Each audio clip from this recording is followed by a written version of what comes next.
In this episode of Formosa Files, we're looking at the last soldier of World War II, and it's not the story that you would immediately think of or the one that's the most famous. So the Second World War comes to an end, as we all know, in August of 1945. Hiroshima is bombed on the 6th of that month, Nagasaki 3 days later. The Soviets realize they're not going to get any war spoils if they don't join in quickly, so they immediately declare war on Japan. The Red Army launches a huge push through Manchuria, an operation the history books usually call August Storm. On the 15th of August, 1945, the famous message from the emperor is heard by the Japanese people, the first time that they've heard his voice. Bear in mind that he was a sacred, holy being until that moment. The Taiwan History Podcast, Formosa Files, is made possible through the generous sponsorship of the Frank C. Chen Foundation.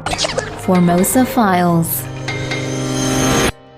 So he makes a radio broadcast announcing the surrender, and the hostilities of World War II have officially come to a close. But clearly, it's a huge mess, and just because you've signed on the dotted line doesn't mean things are over. It takes a lot of time to sort things out. Yes, history books and such, they need end dates, but they're a bit too neat. The suffering continues, especially with a huge conflict like World War II. Chaos of the aftermath. Something as basic as getting soldiers home, and then a lower priority, repatriating prisoners. Right. Well, a lot of the transportation has been blown up. There's a severe shortage of transportation. And countries have a shortage also of manpower. So if you're a POW, you might find yourself being used as cheap labor. So that August Storm offensive, the Soviet blitzkrieg through Manchuria, which was a Japanese-held territory since 1931, that brought the Soviets a bounty of arms, industrial equipment, and more than 500,000 soldiers. So unlike on the islands in the Pacific, the soldiers in Manchuria surrendered, and reportedly a lot of them also deserted in droves. But the interesting thing here is that some of these were from Taiwan. Yes, they ended up in Siberia in camps, part of Stalin's giant labor network. So they're working on farms, construction sites. And of course, we're talking about horrific conditions, nasty weather, and many of those men did not survive. Yes. A few years later, some of them start to get repatriated, sent back. Right, which is difficult because they're no longer Japanese subjects. So they were sent to Civil War-torn China. They get stuck there, and then eventually back to Taiwan. Yeah, so it's a common story for the war, for soldiers throughout time, years to get home after a war has officially ended. Yeah, could be worse than a few years, actually. You've heard the stories about Japanese stragglers, right? Those holdouts who hid in the hills, Micronesian islands like Guam or other places in the Philippines. Yeah, there are no men holding out on Taiwan, as far as I know. Yeah, I haven't heard any stories like that either. However, the last documented holdout of a World War II Japanese soldier, he was actually Taiwanese, and it was in Indonesia. He surrendered 1 week before Christmas in 1974 and returned home the next month. 1974, that's 3 decades of what? Heroic holdout or neurotic madness? I don't answer that. Well, let's look at the details. So he was an Aborigine, and his name was Teruo Nakamura. I don't know how to say that. Right. He was from Taiwan's most populous indigenous group, the Amis or Ame. As for the name, it's sort of complicated. You've got Japanese Nakamura Teruo or Teruo Nakamura. Aboriginal name, I've seen things. I've actually read two names, something like Attun Palalin and Sunio. But then when he gets back to Taiwan, he found that he'd been given yet another name, the Chinese name of Lee Kuang-hui. Perhaps we can add an Indonesian name. He's spent enough time there. Yes, certainly. But you know, that alphabet soup name stuff, it highlights a difficulty with reading about Taiwan. All the personal names and place names, and they're all in different languages and different spellings. Yeah, so for our straggler, holdout. Let's stick with Nakamura. It's the name he said he felt most natural with. And he was more comfortable speaking Japanese than his native Amis or Taiwanese. Right. Private Nakamura sailed from Kaohsiung for Indonesia with the Takasago Volunteer Unit in early 1944. The volunteer in that name is maybe not exactly accurate. They didn't formally conscript them, but let's just say they were greatly encouraged to enlist.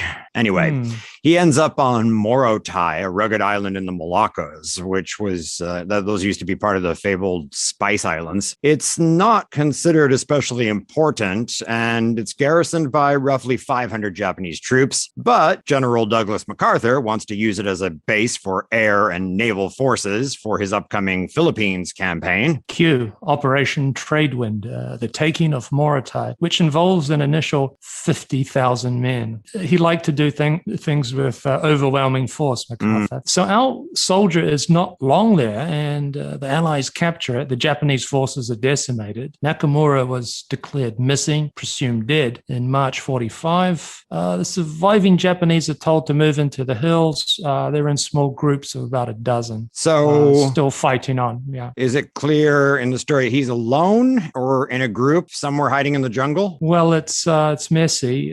He spends time with some fellow holdouts. Then he's by himself. Then he's with another group of stragglers, spends a few years with them, but he says that he had some problems. They threatened him, assertions they would later deny. And he left this group around 1953, and spent the next 2 decades at a spot the Japanese press would nickname Nakamura City. This group assumed he had perished. That's what they said when they were repatriated. They surrendered in 56. Okay, so the first group he was with, he didn't get along with them. They had some sort of disagreement. They are found and repatriated. Were these folks, his fellow soldiers, were they Taiwanese? There were 9 in total, 3 Japanese, including the leader. 6 were Taiwanese Aborigines. Which, it's lucky for the Japanese because Taiwanese native people are very good at living off the land, catching animals, hillside farming and all that. Yes, the kind of guys you want in this kind of tight spot, yes. So what happened to those Taiwanese who were repatriated? They went to live in Japan, 4 of them. They had it pretty difficult there, readjusting, of course, a new time and place, working, laboring jobs. Okay. So meanwhile, the last holdout, Nakamura, is in his mountain jungle hideout, which the press will later nickname Nakamura City. And he's using all the skills that he's learned back in his childhood, I guess, in Taiwan. He did some farming. He's growing sweet potatoes, greens, bananas, and such. He's trapping birds, the occasional wild pig, catching small fish. He made nets and baskets, did some weaving to make his traps. Yeah, the Aborigines are great fighters and they can live off the land. A lot of these special forces that we have in Taiwan today, including in the ROC Marines, are from indigenous communities. So it's sort of a proud warrior tradition for them. And you can see why the Japanese recruited them. The Takasago Volunteer Unit I mentioned earlier, they were an all Aborigine group. The total number is not exactly known, as a couple thousand, maybe as much as 5,000. And they were trained for guerrilla fighting, tough fighters sent to the toughest areas. Yes, it took a long time for the Japanese to pacify them, didn't it? And they were impressed by the fighting abilities of the Aborigines. Right. It's not really until the end of 1930 that we can say they're pacified. So you're talking about after the Wushu Rebellion that year. Yeah. And then even after that, they're not completely pacified. Things aren't totally wrapped up. Maybe we can slip in a little Kaohsiung side story here. So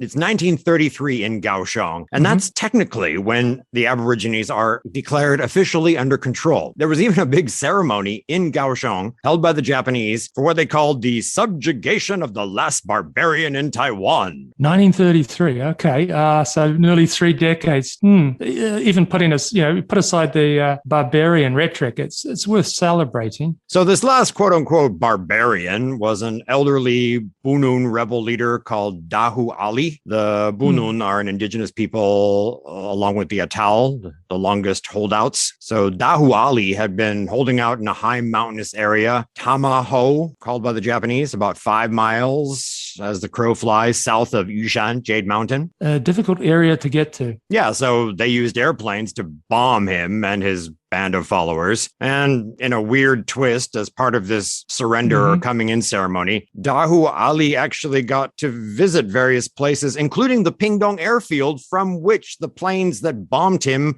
had taken off in the mid-1920s. Okay. He's wanted for taking hits, quite a few, I think. So the Japanese are just going to let him off? The Japanese are trying to relay a message through this case to other Aboriginals that they won't be punished, if they turn themselves in or they sign peace treaties, essentially. Immunity for multiple deaths. Okay, so it's not really subjugation nor surrender. No, not really. And Dahu Ali and the Bunun saw it more as like the ending of hostilities or even a reconciliation. So anyway, going back to the Indonesian island of Moratai and the holdout Nakamura, the years are going by. Why stay there hiding? Well, according to the reports that we have, he simply didn't realize that the war had ended. And this is really odd. Do you think, John, he just lost track of time somehow?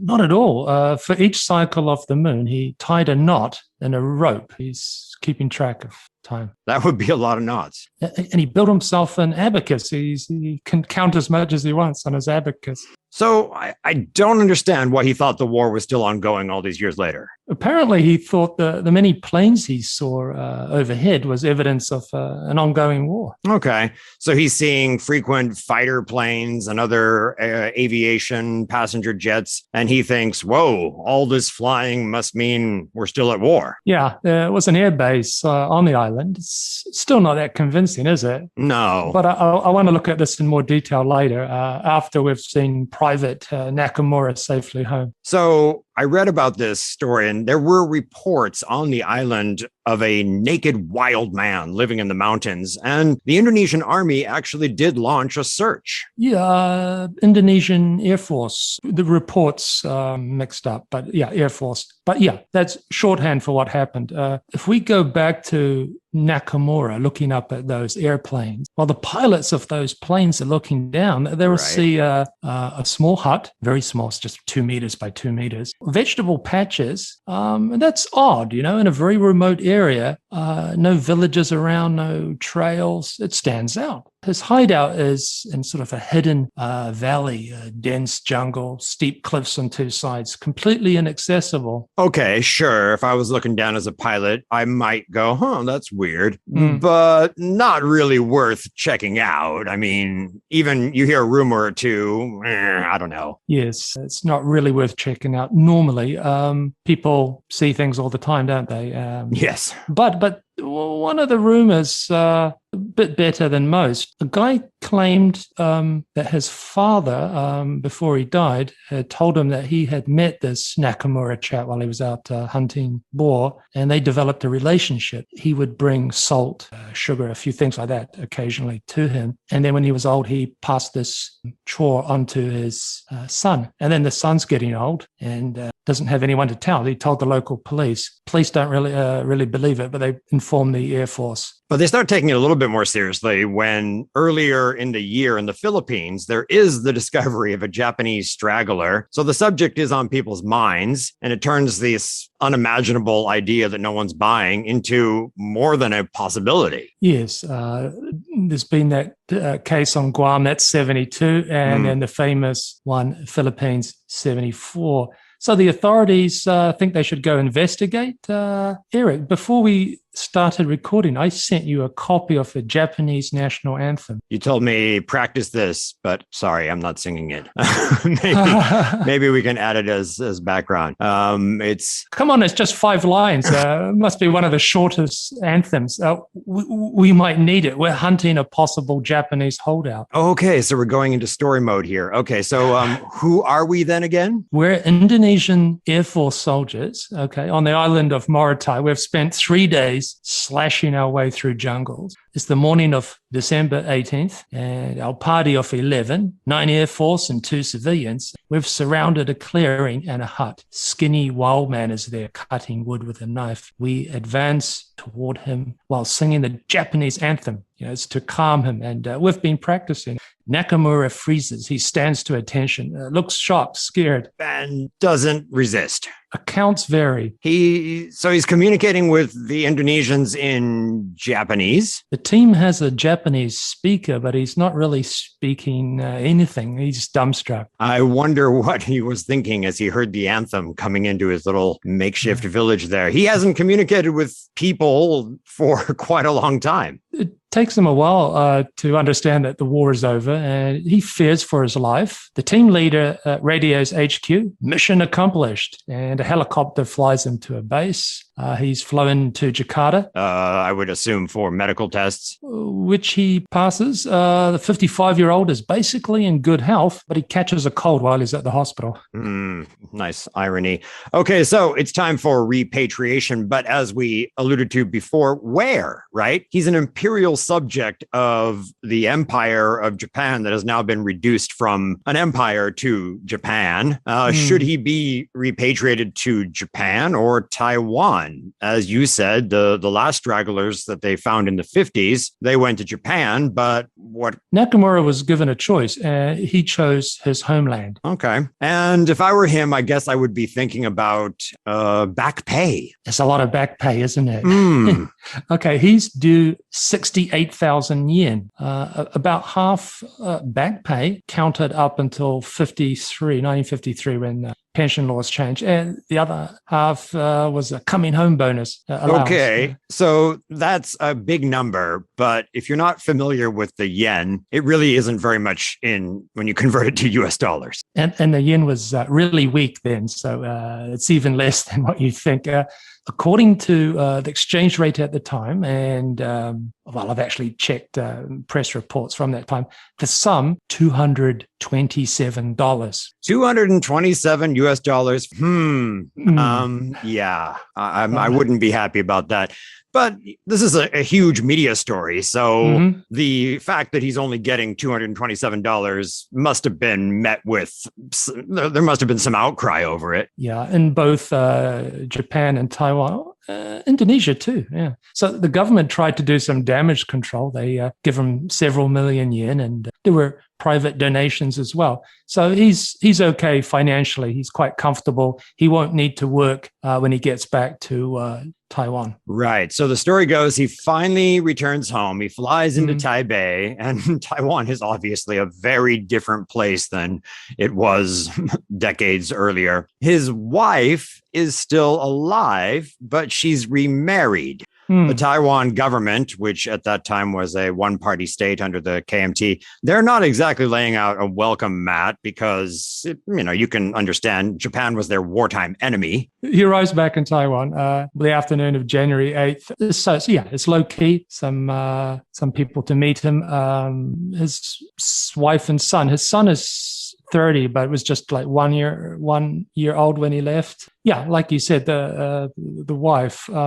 she's remarried. She waited 10 years after he was declared dead. Waiting 10 years seems reasonable. I agree, but Nakamura didn't take it well. So when did he find out? Counts vary. Some are before he arrived while he's still back in Indonesia. Some just after he turns up. Others a little bit after arriving. He's on a bus, a minibus, I think, heading to a reception at his hometown. The wife tells him. He gets angry, drops her off, and drives on. But the two later reconciled. They moved to a town to live together. But once again, details vary. He drops out of the public spotlight, died of lung cancer in 1979. 5 years, just 5 years after getting back home. And he's not even that old. He's 59. He seems to have drunk quite a bit, chewed quite a bit of betel nut after he got back. Making up for lost time. But it's arguable to say maybe he would have been better off without all that money. Yeah, the lung cancer could have been from his time in the wild. Fires are unhealthy. Yes, yeah. So Nakamura's moment of fame is relatively brief, but as we mentioned, the case got into the media, so it had a big impact in Japan, raising a bunch of questions about the treatment of Japanese colonial soldiers, Taiwanese veterans, their treatment, their pensions. There was that outcry over the original paltry amount that they gave him, and that had only been sorted out by their one action in this one high-profile case. But what about all the other veterans, right? And the whole process, the laws needed changing. Yes, there was a push by lawyers and academics in Japan to get compensation for soldiers. There was an association called, rather prosaically, the Association for the Warm Welcome of Nakamura Teruo. And this grew into the Association for Compensation for Taiwanese Veterans of the Imperial Army. And they reportedly had some success. After a while, quite a few different campaigns and lawsuits. In 1987, there was a special law enacted, 2 million yen paid to wounded veterans, people injured in battle, or bereaved family members. Not that much. In dollars, it's about 15,000, I think, and less than what the Japanese soldiers had received. The Japanese government paid out 600 billion yen to about 30,000 Taiwanese individuals. Complaints were made, though, and more was offered but turned down as insulting by the Taiwan government. Yeah, I've read about some complaints of some men just missing out completely. There was a time limit. Applications ended in 94, and some veterans, especially indigenous ones living in remote areas, might not have heard about it in time. And finding the right paperwork would have been difficult for many. The case also raised some questions about colonial rule in general. As we noted, there was controversy over whether he'd been conscripted or if he'd volunteered. Yeah, for Nakamura himself, there was not really a distinction. It wasn't an important question. People were expecting him to join at the time, he says. His peers joined the army. So he didn't think it was forced. He was disinterested in this question. He didn't feel resentment about his service. He'd been doing his job, loyalty to the army, the emperor, Japan. The media wanted to portray him as a victim of Japan during the war and then again afterward. But he wasn't playing along. The fact that he was compensated and some of the other soldiers were compensated does stand in contrast to the very, very controversial issue that still hasn't been settled of compensation to comfort women. Yeah. So, yeah, that's still ongoing. So the last soldier of World War II, it's a very fascinating story, but I'm still a bit frustrated after going through all of these documents. I don't really understand why he held out that long. He said he's following orders, but I don't know. Was it fear? Maybe that was a big part. And his explanation about seeing airplanes, does that hold water? All right. The Americans had built an air base not that far from his secret Nakamura City.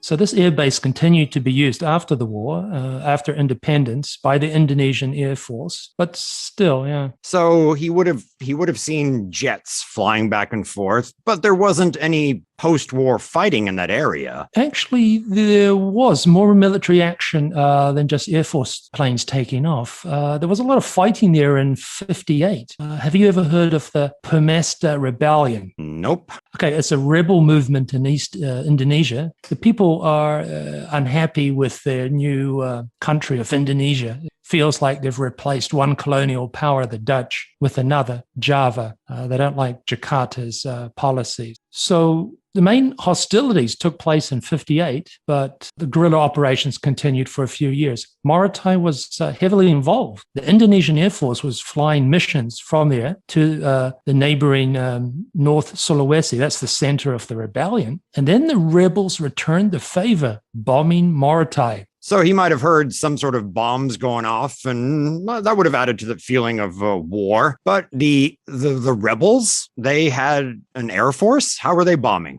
They had aircraft and pilots supplied by the company. The company, you mean the CIA? Yes. Yeah, so they conduct a couple of air raids, and that's followed up. These rebels, amphibious landing forces, capture Nakamura's island. Then the Indonesian military military, they launched their own invasion and amphibious landing, airborne troops parachuting in, and the island is retaken. Interesting. So Nakamura is really seeing a lot of, hearing and seeing a lot of action. Yes. There's also a Taiwan angle to the rebellion. Before the CIA got involved, the rebels had been getting military assistance from the ROC. Okay, so to clarify, when Indonesia became an independent country, some of the islands or parts of Indonesia were not happy with the idea of being governed by Jakarta and rebelled. And the CIA aided these rebels. And the CIA connection connects to Taiwan because the Republic of China government was backing a rebel movement in Indonesia. Yes, it's all very hush-hush at the time, but with Indonesia's government increasingly leftist and the perceived threat of communist takeover, the rebels thought it would be a good match, them and the KMT.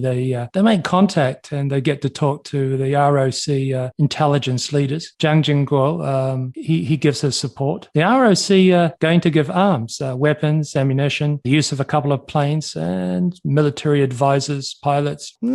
Seems generous. Very greedy, in fact, because there's a price tag and it's high. For the arms, they're asking $4 million, and it's a rip-off for what they're getting. I mean, some of these guns are basically rejects. Japanese World War II bolt-action rifles. But a freighter is dispatched from Taiwan, full of them, and there are some flights by Fuxing Airlines planes from Taipei. Okay. So when the CIA turned up, they must have been surprised to see the ROC nationalists already there. Called them thieves and got them to move to another Air Force field.